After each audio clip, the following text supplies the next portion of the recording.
If you haven't heard about Anchor by Spotify, it's the easiest way to make a podcast with everything you need all in one place. Let me explain. Anchor has tools that allow you to record and edit your podcast right from your phone or computer. When hosting on Anchor, you can distribute your podcast on listening platforms like Spotify, Apple Podcast, Google Podcast, Amazon, and so many more places. It's everything you need to make a podcast all in one place. And best of all, it's totally free. Download the Anchor app or go to anchor.fm to get started.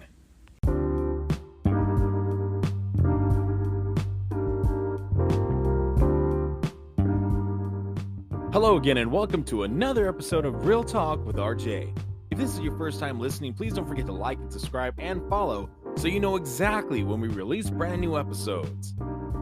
This show is going to be talking and focusing on the topic of equality. I'm going to be talking about quote-unquote feminists, the LGBTQ plus community, or as other people like to fondly nickname them, the alphabet community. And I'm going to be talking about members of the Black community. I'm going to save that for last because maybe some people might not see where I'm going with this subject, but I'm talking about equality.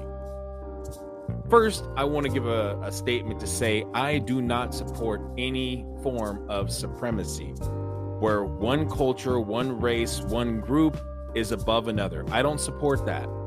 I believe in being equal when we're talking about respect. It is okay for people to have different beliefs, different views, different opinions on matters, but I believe in equality.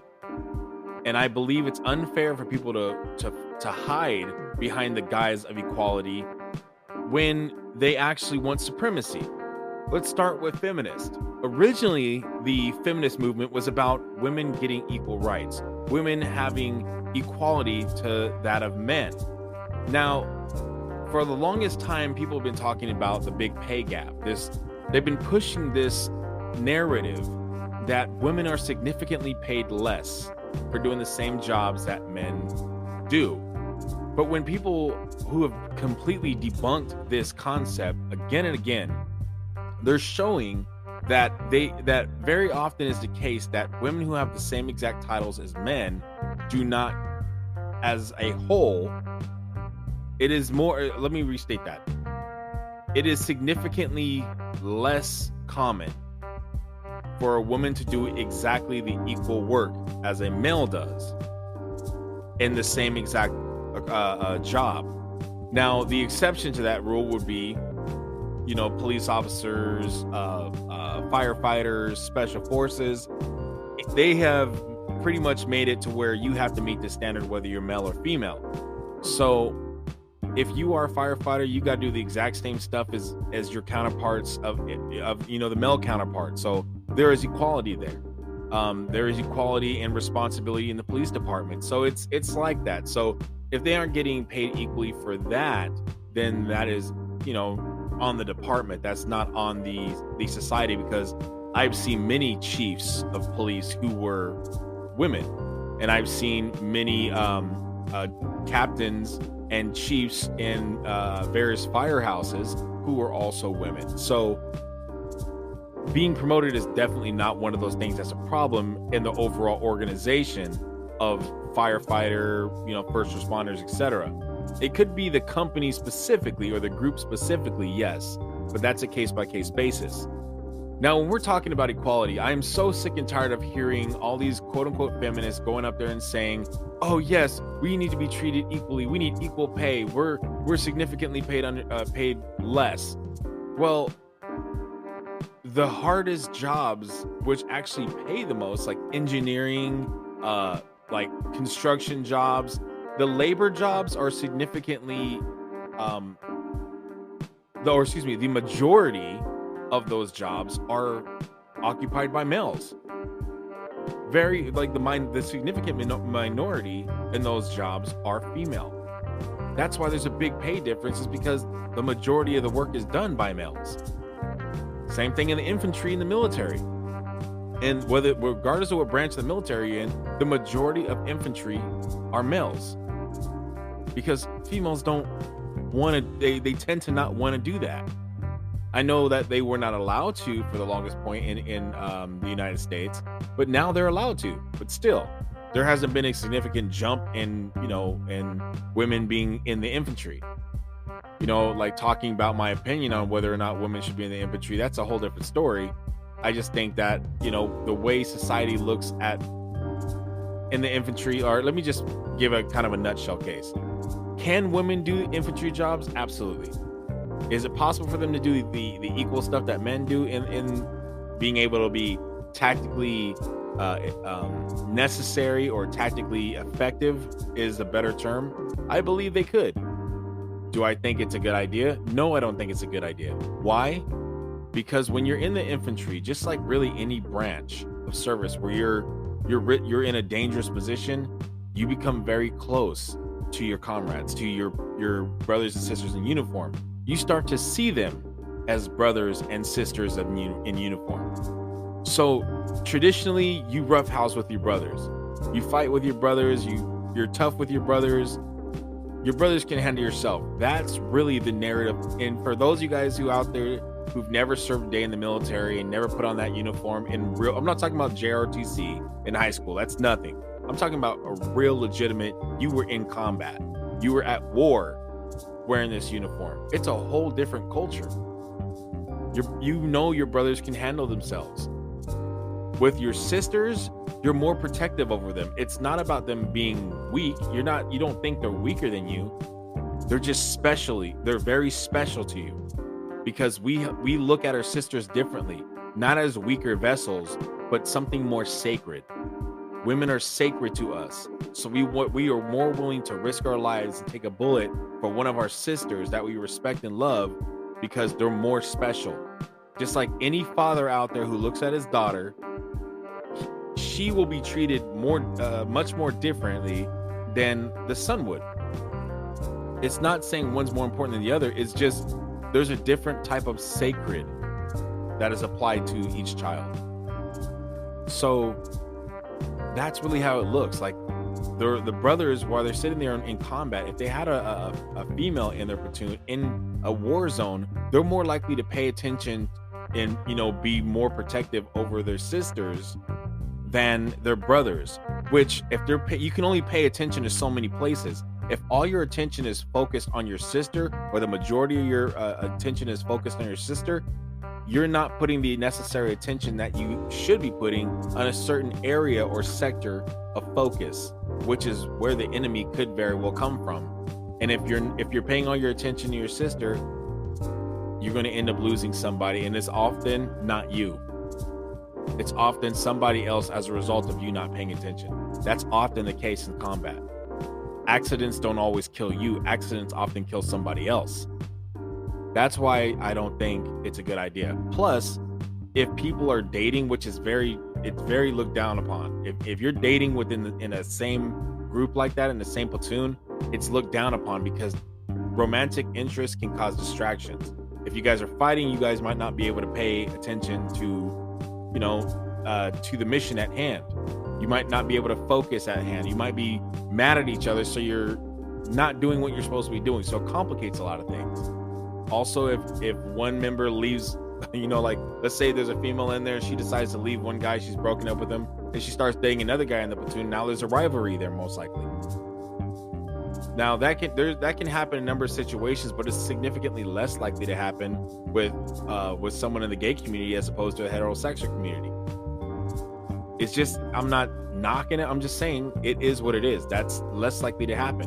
I had some buddies in the military who were gay, and you don't really see that kind of occurrence where the drama of a relationship is there amongst gay people. It's rare, significantly rare. But when you have women, in platoons that are in combat groups and small groups like that, drama follows very often, not because of the women, but because of the nature of the relationship. People are immature at times. They cause drama. It is what it is.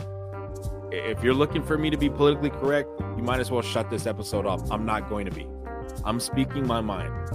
I'm tired of sitting here and walking on eggshells and saying what other people think that I should say because I didn't fight for being censored. I went to war to defend free speech. Equality is the focus of this episode. So I talked about all that stuff to say yes, I believe women can do a number of things that men can do. And I believe men can do a number of things women can do, but there are certain things that women can do that men cannot, and vice versa. Women are able to love in a way men could never love. It's just true. Women have a very unique way of seeing people, of nurturing people, that men can only seek to emulate. And men have a way of protecting people that only men can do. I'm not saying that women can't be protective. I'm saying that there's a unique role that men and a unique role that women play. And the two are meant to work together to balance each other out, which is the sense of yin yang. They're meant to work together and balance each other out.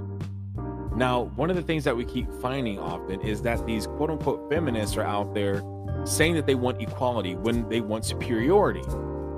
You're seeing all these feminists out there saying, oh, when a man comes up to you, if he's not willing to pay for everything, lose him. How is that equality? That's not equality. That is superiority.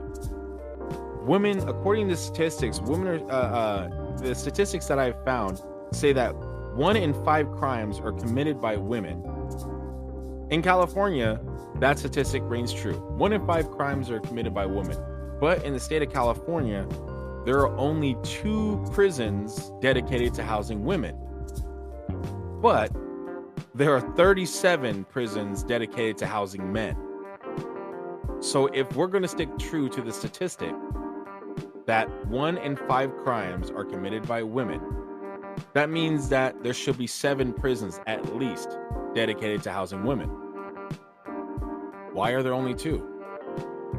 Because women very often are excused with a slap on the wrist when they commit the same crimes that men do. They do significantly less time in a state prison or county jail than a male does. Very often is the case that if a woman commits a crime and she has a child, she can plead to the judge and say, Your Honor, I'm sorry, I have a child, please don't take me for my child. The judge can look at her and say, look, I'm going to give you probation, just don't do it again, please stop, your kid needs you. But if a male were to do that exact same thing and get arrested and he says, Your Honor, I have a son or I have a daughter who needs me, please don't arrest me, please don't send me to jail, give me another chance, the judge is most likely going to say, you should have thought about that before you committed the crime. You let your kids down. So there's a very big bias. If a person gets stopped by a police officer, let's say that police officer is a male, that police officer is more likely to let go of a beautiful female who got caught speeding than a male who could be handsome. That cop is more likely to let a woman go because she smiles and unbuttons her top button or whatever the case may be. Women have their ways of getting out of tickets. Men have their ways of getting out of tickets. But the thing is that we see statistically, men are more likely to get a traffic ticket than women. So what's another thing about feminism that I have a problem with, or the appearance of feminism with which I have a problem? If a woman chooses to have an abortion, the narrative is that it's her body, her choice. No one has a right to tell her what she needs to do with her body. If she wants to go abort a baby, that's her choice, and she has that right to do that. That is the narrative. Yet, if she chooses to abort this child, if the husband or the father of that child does actually wants that child, he has no say in it because it's her body. But if she chooses to have that baby, the father of the baby has no say over his own bank account. He is obligated, and they're going to take every cent they can get. The state is going to take every cent they can get, or however she goes about it. The fact is, he is going to be obliged to pay child support. They're going to come after his tax returns if he's delinquent. They're going to come after his car. They'll come after any way to get money for him to take care of that baby. So he has no choice in the matter. He has no say in the matter. How is that equality? If it's her body, her choice, shouldn't the narrative of equality be his money, his choice? If he doesn't want the child, he should be able to opt out. If we're going to talk about being fair, am I saying it's right? No. A male should take care of his child. But let's say, if we're going to be fair, take your emotions out of this. Just look at it from the perspective of equality. If she has the right to say, my body, my choice, the father should have the right as well to say, my money, my choice. I should be able to opt out of raising the child just as you can opt out of giving birth to a human. You can kill a fetus. I don't have to pay for it. How is an abortion more noble than a deadbeat father? Which is, you notice the terms. These are the terms we call fathers who don't pay child support, deadbeat dads. But a woman who chooses to have an abortion, there's no negative term attached to that. She's not a baby murderer. She's not a fetus murderer. She's a brave woman who made a difficult decision. Look how nobilized that term is. That's not equality. That's superiority. Do you really want to know why the Me Too movement failed? Because there were lots of women out there who were legitimate victims who came out and started talking about these powerful men who took advantage of them. They reported them and they got responses. They got justice for who was taking advantage and hurting them. But then there was a lot of other women who came forward and had a bias or had a vendetta against their boss or ex-boyfriends that were in authority figures or somebody that they thought they deserved a promotion or some type of vendetta that was not true.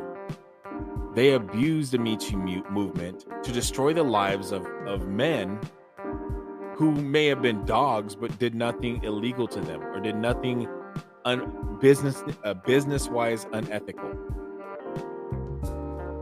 It was abused. So many men have been fired for giving a simple compliment, even a harmless compliment, to a woman in the workplace. Men are more often walking on eggshells in the workplace because they're afraid of what a woman would say if they gave a compliment or they said something that was taken the wrong way. Yet a woman can make any compliment she wants, essentially, these days. And if you report it to HR, they're going to be like, it's not a big deal. She didn't mean it that way. It's more justified when a woman says something. On average, there's always an exception, but on average, the common narrative is that women can't sexually harass you. It's rare. They'll have to do a lot more to do that. But a man can say, oh, wow, I love your pants. Those look great. And he's fired the same day. If he comes up and side hugs somebody or puts a hand on his shoulder or gives flowers to somebody just because they look like they weren't having a good day, he can get fired. But the same is not true if the roles were changed. Why is it that women can get away with so many things that men can't? Isn't that inequality? If we're looking for equality, it should be equality regardless of what sex you are.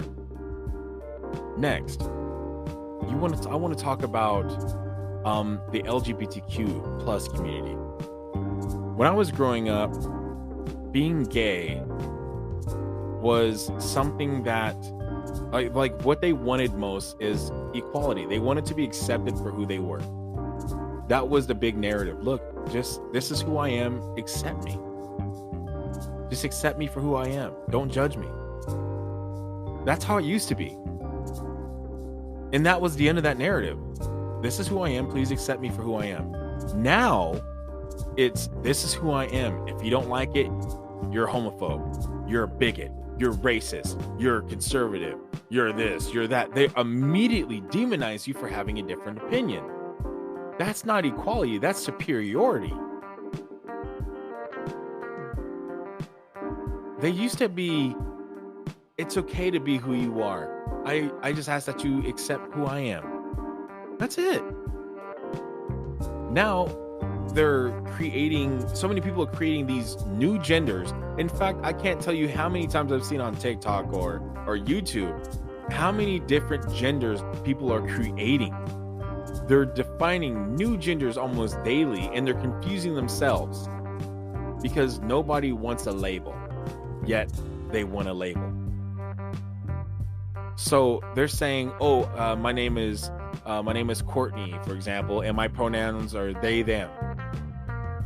the very definition of they and them is two or more people. You're talking to one person. If they're saying I'm people, that's called schizophrenia or multiple personality disorder. That's a mental condition.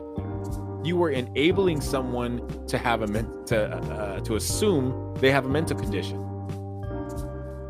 Like, these things should be scientifically defined. Whenever happened to equality amongst people saying, this is who I am, please accept it. If you don't, that's okay, but this is me. Now, if you don't accept it, you're a bigot. You're getting canceled. You're losing your job. You're losing all these things. How is it that people of the alphabet community are able to say whatever they want on social media without getting canceled, without any backlash? They can, like, I've used an example in a previous episode. They have all these different flags. They have the gay pride flag, and they have the transgender community flag. What if I were to create the straight flag and walk out and just start saying, proud to be straight, proud to be straight? I would get so much backlash from the LGBTQ plus community and people who are sympathizers with them. And often it's the people who are sympathizers who go way more, like they go way beyond the Call of Duty just to show people, look, see, I support the community. Why is it okay for one person to do it or one community to do it, but I can't? Why is it okay for people to be proud to be gay, but it's not okay for me to be proud to be straight? Why is it okay for these teachers to brainwash our children into believing that they don't have to be what they were designed and what they are genetically created as male or female? Why is that okay for teachers to spew their propaganda in my kid's mind and I have no say over it? And there's really no action I can do, even though there is Supreme Court law saying that teachers are not allowed by federal law and constitutional law to overstep the moral boundaries of parents. That is written by the United States Supreme Court. Teachers are not allowed to displace parents. They're not allowed to overstep boundaries of education. What they're doing is illegal, federally illegal, but no one's pressing charges. Even though parents are trying to press charges, they're not getting any action because all these politicians are being biased toward that agenda. Why is it that they can go out and talk about gay pride and non-binary, transgender, etc., that whole narrative of stuff, yet the minute you try talking about God, you lose your job if you're a teacher? The minute you try going in there and praying in public in a school, you lose your job. If you invite students to Bible study, you lose your job. Why can one side talk about their beliefs and views, but the other side can't? How is that equality? I want equality. If you can do it, I should be able to do it. Lastly, I'm going to talk about members of the Black community, my ethnic group. I am so sick and tired of hearing members of my ethnic community do white jokes and white jokes and white jokes, and they're always stereotypical jokes. But the minute a white comedian does black jokes, they're calling racist and this and that, and it's immediately a racist thing. Or let's say a white person is in public and gets in a disagreement or an altercation, not even a physical altercation. It's an argument. It's a verbal altercation with a white person and a black person. I'm sure just about every one of us have experienced this, seeing it.